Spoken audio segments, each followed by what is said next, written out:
Now, right to the right of me is the greenhouse of Eastern State Penitentiary, and it's thought to have always been a greenhouse. However, next to this seemingly pleasant-looking building is Cellblock 13, which included a lot of punishment cells. Now, the punishment cells, they were built between 1909 and 1926, and they were a series of 10 dark, really poorly ventilated cells that were for solitary confinement. They measured less than 4 feet wide, had an iron bed and a radiator, and they did have running water, but no lights. These were also considered the hole, or called Klondike. Now let's talk a little bit about punishment at Eastern State Penitentiary.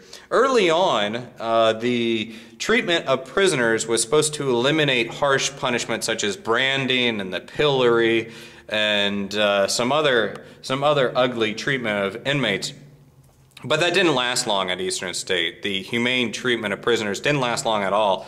And in fact, some of the treatments, some of the punishments that were levied against the prisoners included things such as the water bath, which was when prisoners were dunked in ice-cold tubs, tubs filled with ice-cold water. They were then hoisted up on a wall for days where the cold water would freeze to the skin. Other treatment included the mad chair, which was when prisoners were strapped to a chair for days that would cut off circulation and turn limbs bluish black. There was also my favorite, a lovely device called the iron gag, which was an iron collar with a clamp on it that was affixed to the tongue and connected to chains, which bound the wrists together and high behind them.